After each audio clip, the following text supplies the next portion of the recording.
রাজ্য সরকারি কর্মচারীদের জন্য দারুণ সুখবর। সেপ্টেম্বর মাস থেকেই বাড়তে চলেছে দ্বিগুণ বেতন। আজকে ভিডিওটির মধ্যে দিয়ে সেই বেতন সম্পর্কে আমরা ডিটেলস ধারণা আপনাদেরকে দিয়ে দেব। ভিডিওটিকে স্কিপ না করে প্রথম থেকে শেষ পর্যন্ত মনোযোগ সহকারে দেখতে থাকুন। চ্যানেলে প্রথমবার হলে সাবস্ক্রাইব করে পাশের বেল আইকনটিকে বাজিয়ে রাখুন এরকমই গুরুত্বপূর্ণ হেল্পফুল আপডেটগুলো সবার প্রথমে দেখবার জন্য। তো চলুন ভিডিওটিকে শুরু করা যাক। পশ্চিমবঙ্গ রাজ্যের কর্মচারীরা সেপ্টেম্বর মাস থেকেই পাবেন দ্বিগুণ বেতন। সমসাময়িক মূল্যবৃদ্ধি এবং কর্মচারীদের মহার্ঘ ভাতা মিলিয়ে দ্বিগুণ বেতনের ব্যবস্থা করতে চলেছে পশ্চিমবঙ্গ রাজ্য সরকার।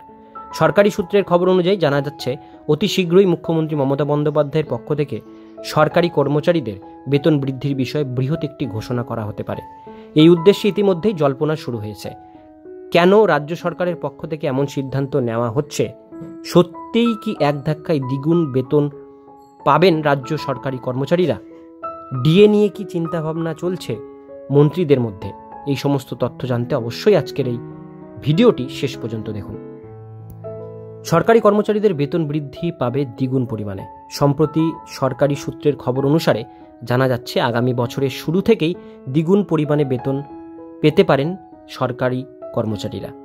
এই বছরের সেপ্টেম্বর মাসে এই সম্পর্কে দুর্দান্ত একটি ঘোষণা করতে চলেছে পশ্চিমবঙ্গ রাজ্য সরকার।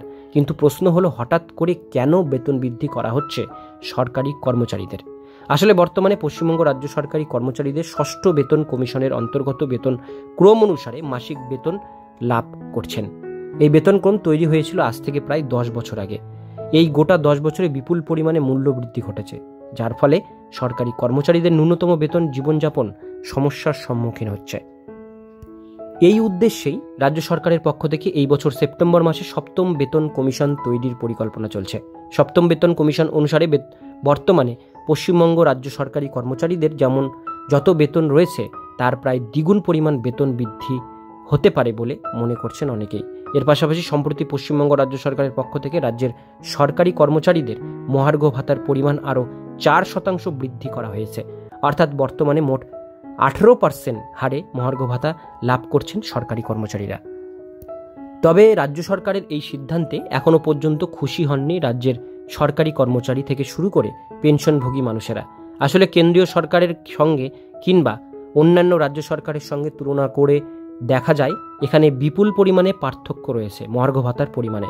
পশ্চিমবঙ্গ রাজ্য সরকারের পক্ষ থেকে কেন যথাযথ পরিমাণ মহার্ঘ ভাতা বৃদ্ধি ঘটানো হচ্ছে না সেই বিষয়ে প্রশ্ন তুলছেন অনেকেই।